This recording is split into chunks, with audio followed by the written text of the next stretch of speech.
졸면서 예배드려도 위로받을 수 있다.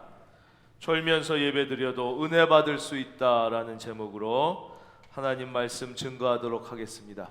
오늘은 특별히 말씀 제목이 졸면서 예배드려도 위로받을 수 있다입니다. 그래서 혹시 예배 중에 졸리신 분은 오늘은 특별히 편안하게 주무시면서 예배를 드려도 좋은 날이라고 생각합니다. 우리의 삶에 실제적인 도움을 주는 제이 데니스의 유명한 글을 잠시 읽어드리겠습니다. 만일 당신이 많은 세금을 내야 한다면 감사하십시오. 그것은 당신에게 안정된 직장과 사업체가 있다는 말이기 때문입니다. 만일 당신의 몸무게가 늘어 옷이 맞지 않는다면 감사하십시오. 그것은 당신이 먹을 것이 넉넉한 인생을 살고 있다는 것입니다. 빨래를 해야 할 옷이 집안 한 구석에 가득 쌓여 있거든 감사하십시오. 당신에게는 적어도 갈아입을 옷에 여유가 있다는 뜻이기 때문입니다.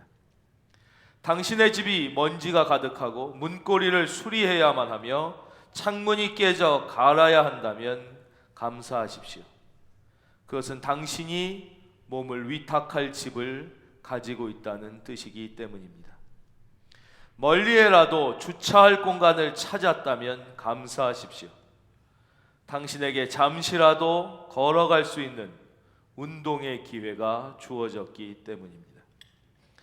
당신에게 불평할 대통령이 있다면 감사하십시오. 당신은 언론의 자유가 보장된 나라에서 살고 있는 것입니다. 함께 예배드리고 있는 교우의 찬양 음정이 엉망진창으로 들린다면 감사하십시오.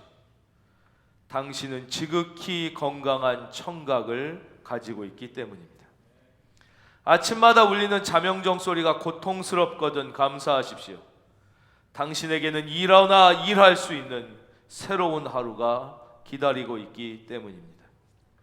하루해가 저물어 잠자리에 들 때 온몸이 피곤하고 쑤신다면 감사하십시오.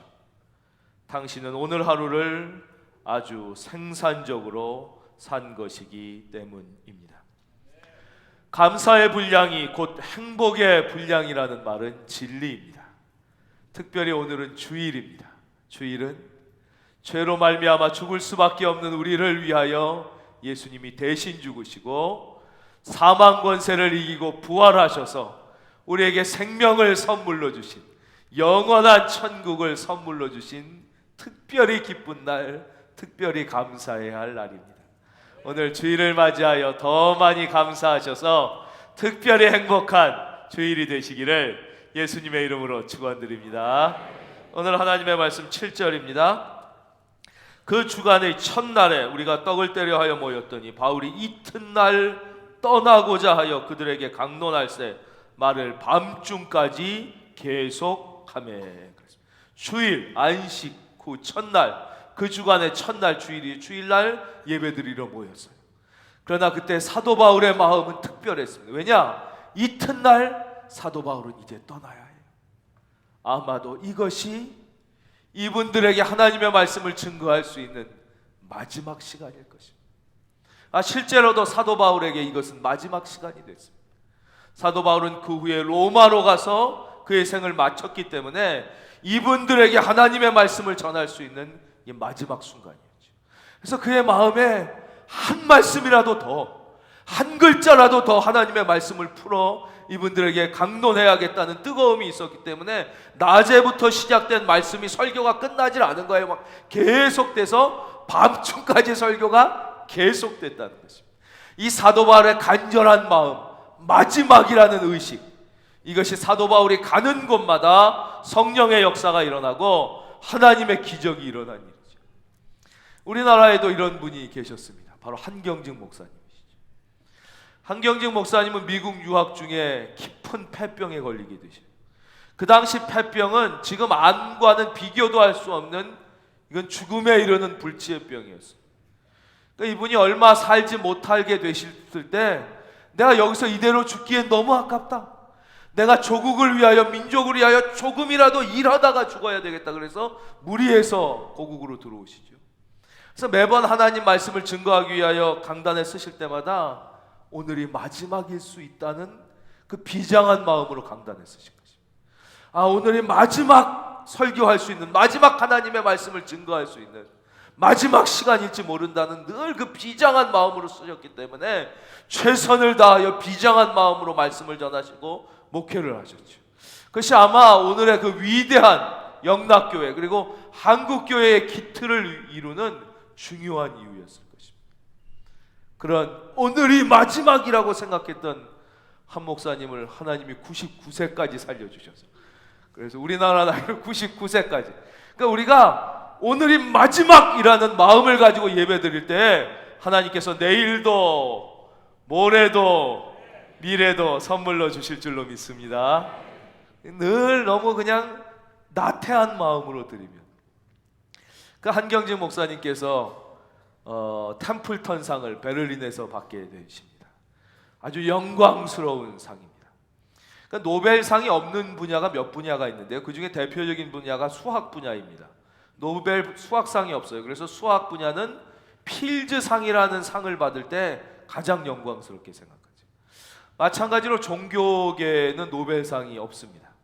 그래서 템플턴상이라는 상을 받을 때 가장 영광스럽고 의미가 있는 상입니다. 한 목사님이 그 상을 수여하게 되시고 그 수상 소감을 말씀하시는 자리, 그게 이제 방송에도 다 중계가 됐는데 이렇게 수상 소감을 말씀하십니다. 저는 먼저 죄인임을 고백합니다. 저는 신사참배를 했습니다. 이런 죄인을 사랑하사 하나님의 일을 하게 하시고 이렇게까지 축복해 주신 것 그저 감사할 따름입니다. 이렇게 고백하셨어요. 이 한경직 목사님의 진실하고도 겸손한 고백에 많은 분들이 큰 감동을 받은 것도 사실이지만 동시에 많은 분들이 충격을 받고 의문을 갖게 됩니다. 진짜 저분이 신사참배를 하셨을까? 저분이 일제시대에 정말 하나님이 아니라 그 일본의 잡신들과 신사 일왕에게 경배하는 그런 짓을 하셨을까? 그리고 살아남으셨을까? 그분이 저런 목사님이 되셨을까라는 충격과 이분의 고백에 의심을 갖는 분들도 많이 계셨어요. 그래서 이분과 가까운 K모 목사님이 아주 조용한 자리에서 한경직 목사님과 가까이 계실 때 실제 물어보신 것을 기록에 남긴 것이 있습니다. 이분이 여쭙습니다. 한 목사님, 많은 사람들이 진짜 궁금해합니다. 목사님 진짜 신사참배를 하셨습니까? 여쭤봤어요. 그랬더니 한 목사님이 했지.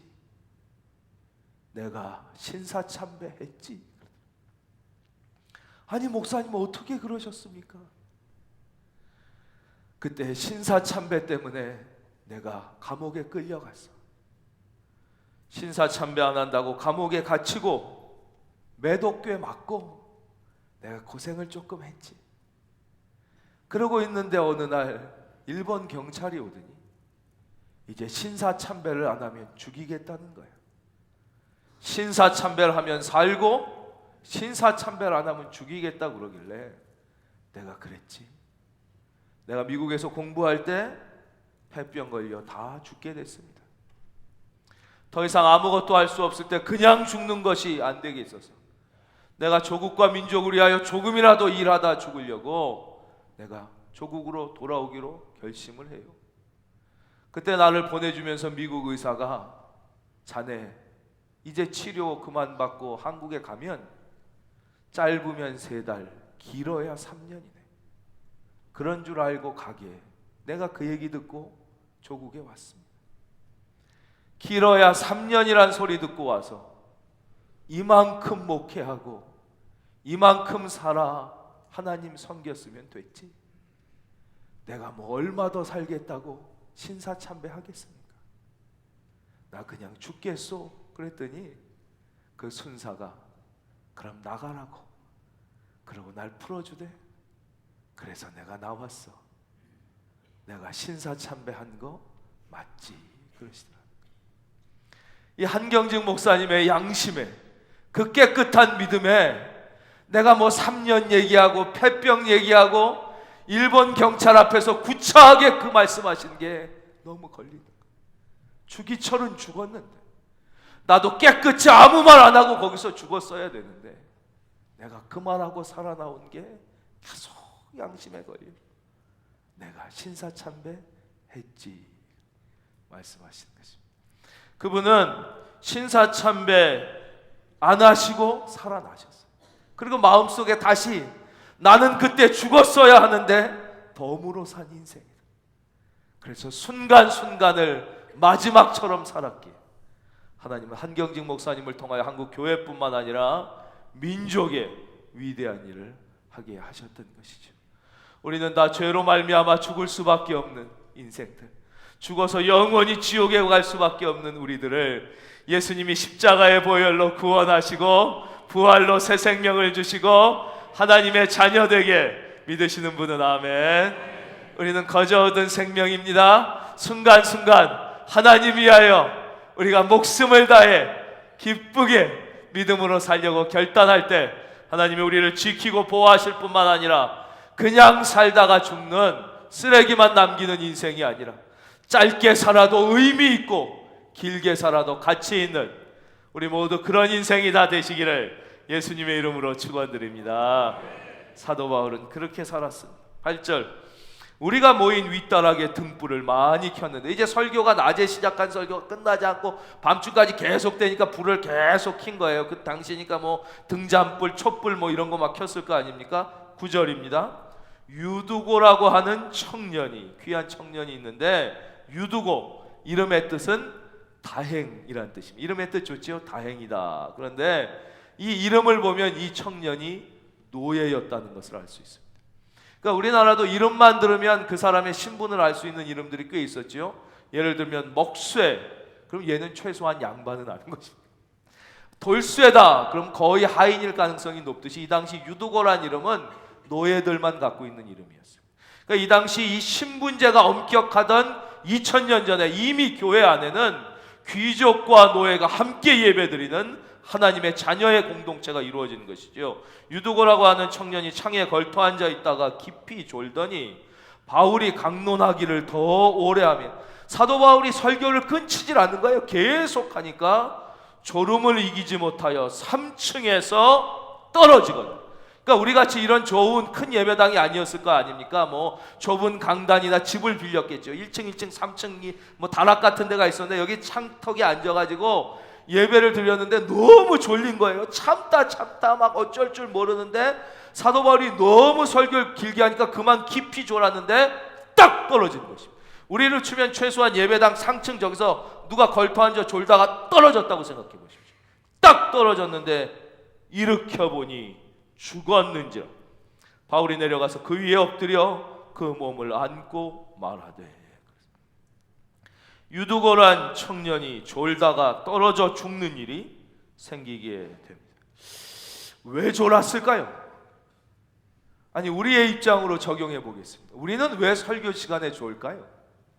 우리는 왜 예배 시간에 조는 것일까요? 파리에 가면 프랑스 파리에 노틀담의 꼽주로 유명한 노틀담 대성당이 있습니다. 어느 날 그 대성당에 옷을 잘 차려입은 귀부인이 들어왔어요. 고해성사라로 들어왔어요. 그래서 신부님과 이제 커튼을 사이에 두고 고해성사 자리에 탁 앉았어요. 죄를 고하고 싶습니다. 말씀하십시오. 저는 하루에도 거울을 수십 번 봅니다. 수백 번 볼 때도 있습니다. 거울을 볼 때마다 저의 너무나 아름다운 얼굴에 감탄하게 됩니다. 그리고 못생긴 세상 사람들을 멸시하는 마음이 생깁니다. 저의 이 교만의 죄를 용서하여 주십시오. 이렇게 얘기를 했어요. 그 고해성사를 듣다가 신부님이 잠깐 커튼을 열어서 그걸 살짝 봤어요. 그리고는 그 부인에게, 부인, 그것은 교만이라는 죄가 아니라 착각이라는 병입니다. 그러니까 너무 괴로워하지 마시고 가까운 병원을 한번 가보시는 게 좋을 것 같습니다. 대부분의 목사들이 하는 착각이 있습니다. 거의 대부분, 저뿐만 아니라 우리 교회에도 이제 10분이 넘는 목사님들이 계시는데 거의 비슷하게 하는 착각이 뭐냐? 내 설교가 그렇게 졸립지는 않을 것 같다는 착각이죠. 내가 그렇게 설교를 못하지는 않는다는 착각이죠. 내 설교가 고도의 인내심이 없이는 졸지 않을 수 없는 설교라는 걸 깨닫고 있는 목사들이 별로 없습니다. 그래서 대부분 내 설교를 들으면서 조는 것은 저 사람에게 문제가 있는 거라고 생각하지 나에게 문제가 있다는 생각을 못할 때가 많습니다. 왜 졸았냐? 첫째, 사도 바울의 설교가 너무 길었기 때문에. 아니, 생각해 보십시오. 낮에 시작했는데 밤중까지 계속하고 거기다 불을 켰으면 지금같이 이런 좋은 전기불이 아니잖아요. 촛불 끼고 등잔불 끼면 거기서 김 나고 연기 나고 좁은데 막 다닥다닥 붙어 있지요. 뭐 공기는 탁하지요. 진짜 졸지 않을 수 없는 상황이었을 것입니다. 설교자의 문제가 당연히 있습니다. 그러나 우리는 이제 나의 문제로 생각해 봐야 돼요. 유두고는 왜 졸았어? 그럼 모두 다 좋은 것은 아니니까요. 첫째 이유는 상황의 심각성을 인식하지 못했기 때문입니다. 지금 나에게 하나님의 말씀을 증거하는 저분이 사도 바울, 만약에 우리라면 지금 사도 바울이 설교한다면 좋을까요? 그러나 그때 이 청년은 사도 바울이 그렇게 위대한 하나님의 종이라는 인식이 없었죠. 그냥 수많은 하나님의 말씀을 증거하는 사람들 중에 하나라고 생각했을 가능성이 높습니다. 두 번째는 오늘이 저 위대한 하나님의 사람에게 말씀을 들을 수 있는 생애 마지막 기회라는 인식이 없었습니다. 그는 몰랐어요. 사도 바울은 오늘이 마지막임을 알고 심각하게 한 말씀이라도 더 전해주길 원했지만 유두고는 그걸 몰랐던 것이. 뭐 또 다음에도 들을 수 있을 것이라고 생각했습니다. 상황의 심각성에 대한 인식이 부족했습니다. 우리도 예배 드릴 때마다 그렇지요? 아마 우리 중에 어느 분에게는 오늘이 마지막 예배일 수도 있을 것입니다. 그 911, 9.11 테러가 벌어졌을 때 그 마지막 순간에 수많은 사람들이 탈출하기를 포기하고 가족들에게 마지막 인사를 썼어요. 그 대부분이 비슷합니다. 오늘이 마지막인 줄 알았다면 내가 오늘 나올 때 너에게 더 깊은 사랑의 뽀뽀를 해줬을 텐데, 오늘이 마지막인 줄 알았다면 엄마에게 신경질 내는 너를 같이 신경질 내지 않고 오늘 안아주고 나왔을 것을. 그런 기록이 많이 남아있죠. 오늘 사춘기 소녀가 막 울면서 인터뷰하는 걸 봤어요. CNN에서. 오늘이 엄마를 보는 마지막 날인 줄 알았다면 내가 아침에 그렇게 엄마한테 신경질 부리지 않았을 거예요. 그러면서 막 울더라고요. 마지막일 거라는 생각을 전혀 못했기 때문입니다. 두 번째는 더 많은 경우 딴 생각을 했기 때문입니다. 뭔가 딴 생각을 하는 것입니다. 유두고는 뭔가 뭐 두고 온 일을 생각할 수 있었겠지요. 뭐 걱정거리를 생각하기도 하고. 우리도 그러잖아요. 오늘도 우리가 함께 기도드렸지만 예배 드리러 나왔지만 두고 온 걱정거리, 지난 시간에 속상했던 것, 무슨 가정이나 직장에서 속상하고 마음 아픈 것이 자꾸 머리에 떠올라서 말씀에 집중하지 못했을 수 있습니다. 그러니까 생각이 왔다 갔다 하는 것이죠. 집중해도 다 할 수 없는데, 목사가 하는 제일 흔한 착각이 내 설교가 별로 졸립지 않을 거라는 착각이듯이, 또 성도님들이 하는 가장 흔한 착각은 뭐냐? 나는 적당히 들어도 들을 얘기는 다 들은다는 착각입니다.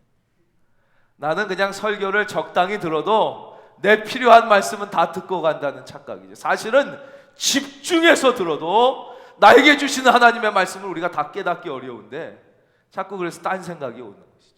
아니면 내일 할 일에 대한 걱정이 있었을지도 모릅니다. 아유, 주인님이 또 이 일을 시킬 텐데 그걸 어떻게 하지?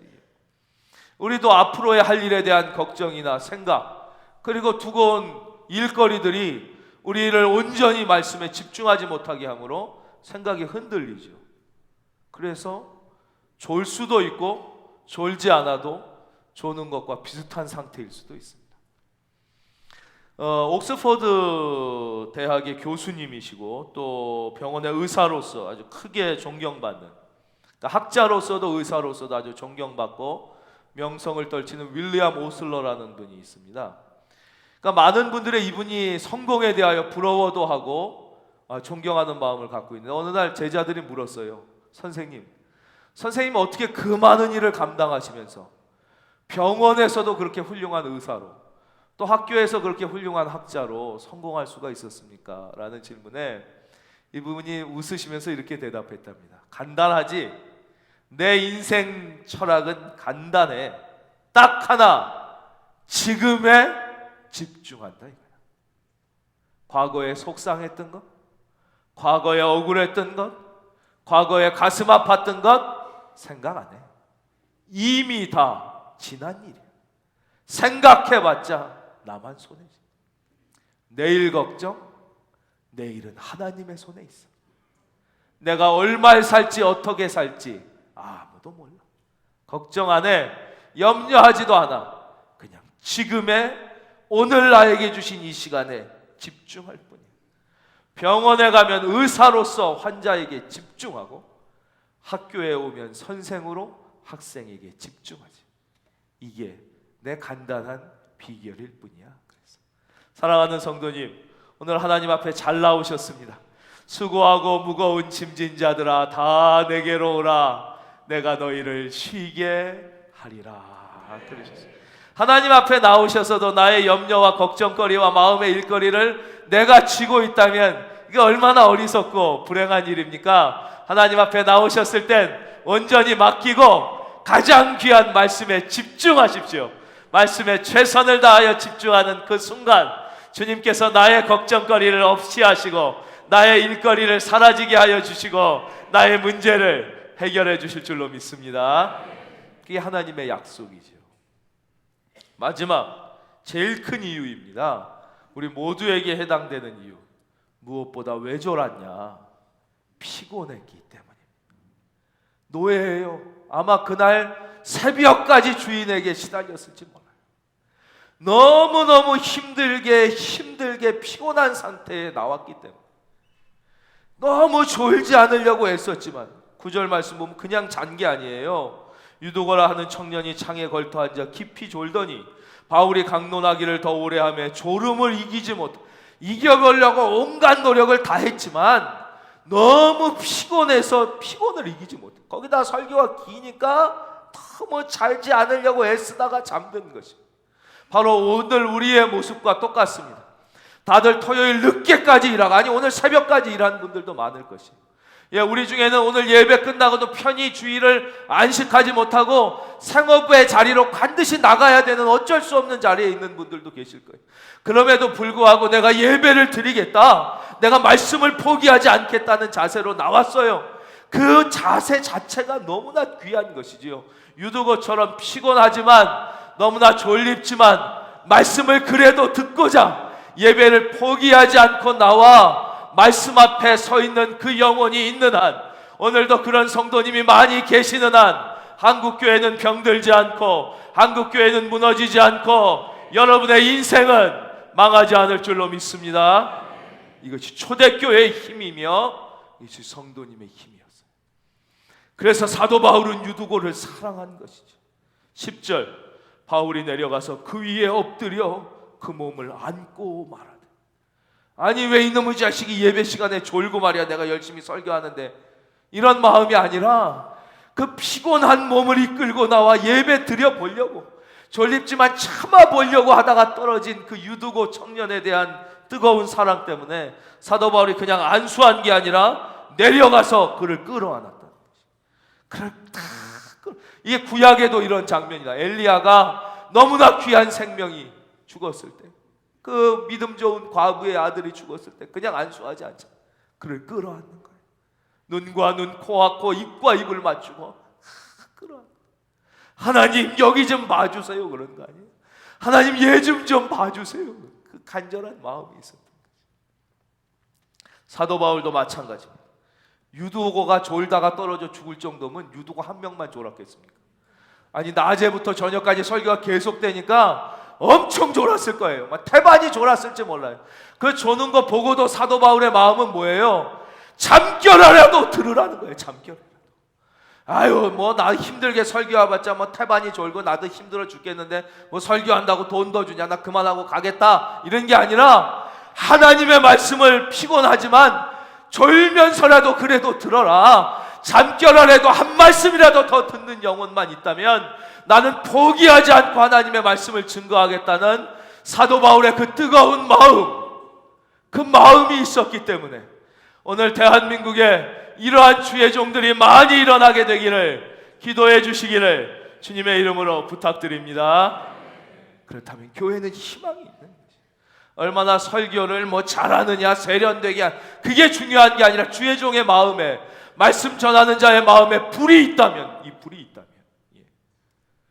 잠결에라도 졸더라도 하나님의 말씀을 한 말씀이라도 더 들었으면 하는 그 영혼에 대한 뜨거움이 있다면 교회는 살아나는 것이죠. 다시 이 민족은 가라앉지 않고 일어나는 것이죠. 사도 바울은 그 마음이 있었던 것입니다. 그래야 사랑하는 마음으로 그를 다 끌어안고 떠들지 말라, 생명이 그에게 있다.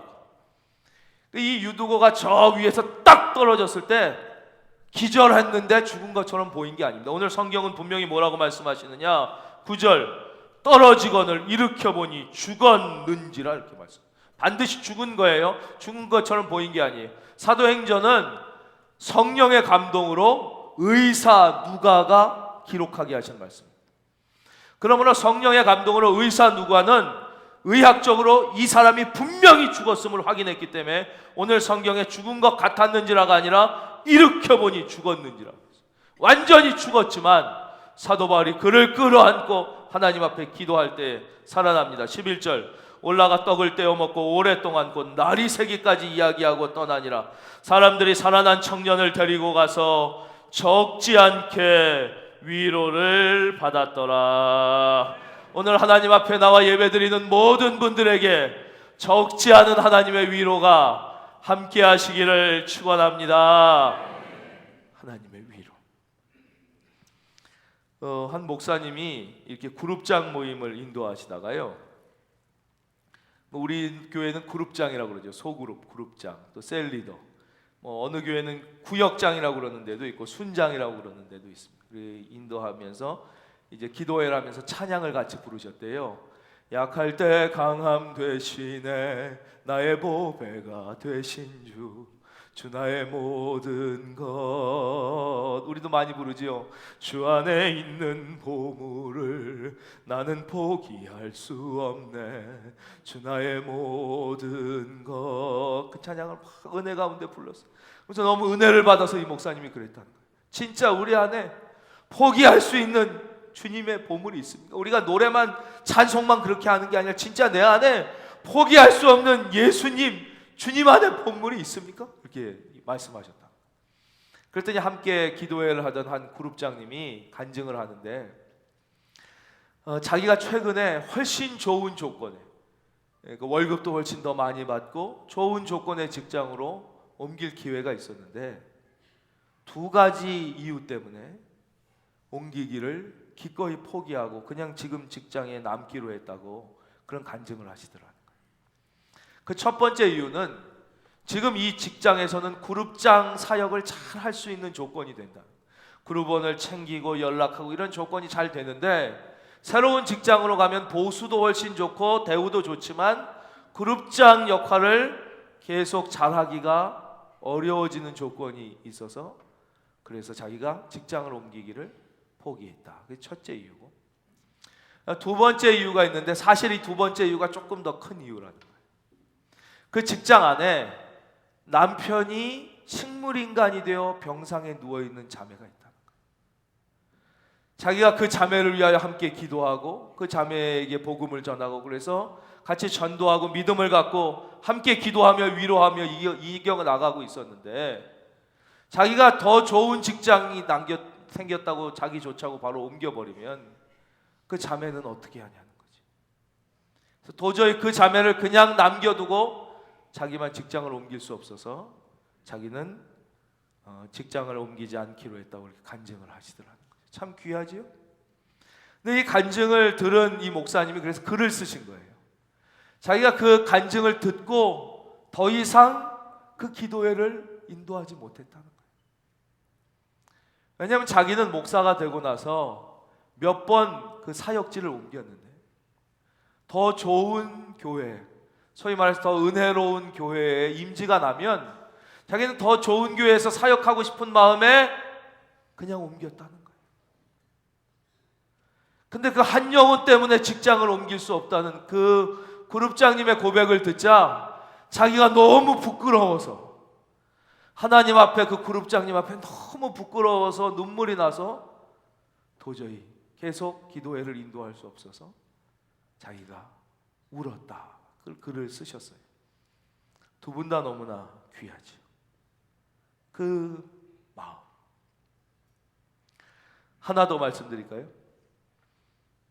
한 그룹 안에 마침 그 해에 대학을 들어가야 하는 자녀가 7명이나 이렇게 있었습니다. 그러니까 요즘은 대학이 보니까 수시도 있고 정시도 있고 뭐 가군, 나군, 다군 해서 몇 번을 이렇게 쓸 수 있는 기회가 있지만 예전에는 그렇지 않았잖아요. 딱 한 군데뿐이 못 쓰고 떨어지면 그만인 때였었어요.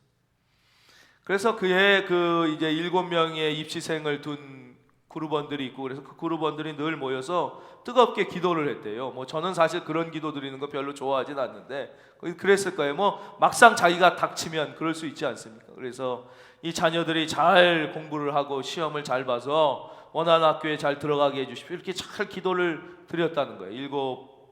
7명을 위해서 잘 기도를 드리고, 또 그 시험 보는 그날에는 우리도 뭐 수능 기도회 이런 게 있잖아요. 어머니 기도회에 그 그룹원들이 자기 자녀는 뭐 시험 보지 않는 그룹원들까지 다 나와서 온종일 이렇게 열심히 기도를 드렸다.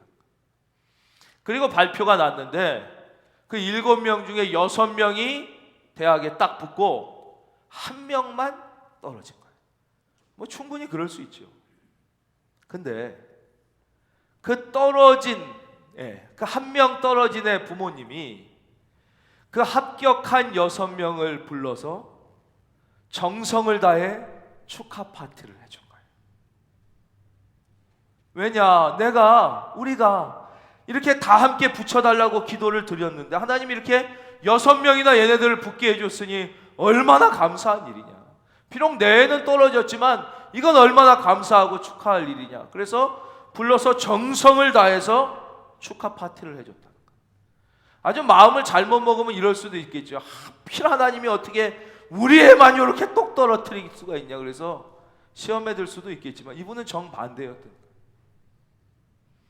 그 얘기를 듣고 목사님이 너무 귀해서 하나님 앞에 이렇게 기도드렸대요. 하나님, 여기 좀 봐주세요. 하나님, 이 집사 좀 봐주세요. 오늘 이 유두고를 안고 기도하는 사도 바울의 심정이 그랬겠죠. 하나님, 여기 좀 봐주세요. 그 피곤하고 지치었지만 포기하지 않고 하나님 앞에 나와 예배 드리려고 했던 얘 좀 봐주세요. 하나님, 얘는 살려주셔야 되지 않겠습니까? 하나님, 여기 좀 봐주세요. 기도드렸다. 그 다음 해가 돼서 이 혼자 딱 떨어졌던 이 친구가 이제 다시 시험을 봐서 대학에 붙었는데, 어느 대학에 붙었냐? 뭐 대학이 더 좋은 대학, 더 나쁜 대학이 있겠습니까? 다 좋은 대학이겠지만 그래도 더 원하는 대학이 있었는데 그 전에 지원했던 대학보다 더 상향 지원을 해서 큰은혜 교회 부속대학, 우리 잘 아시잖아요. 우리 옆에. 그렇죠? 예. 이 서울대학에 딱 붙었다. 목사님께서 뭐 서울대학 붙은 게 대단한 게 아니라 역시 우리 하나님이다. 역시 우리 하나님이다. 그러셨다는 거죠. 12절 말씀입니다. 사람들이 살아난 청년을 데리고 가서 역시 우리 하나님이다. 예배 드리려고 한 그 마음, 예배 시간에 졸다 떨어져 죽은 청년을 그냥 두지 않고 살려주시니 아마 그 후에 이의 인생이 얼마나 축복 가운데 살았겠습니까? 역시 우리 하나님 데리고 가서 적지 않게 위로를 받았더라. 그렇습니다. 오늘도 하나님 앞에 잘 나오셨습니다. 우리 중에는 형편이 어렵고 힘든 가운데서도 예배를 포기하지 않고 나온 많은 분들이 있습니다. 여러분의 인생과 내일 위에 적지 않은 하나님의 위로가 함께하는 새로운 한 주가 되시기를 예수님의 이름으로 축원합니다.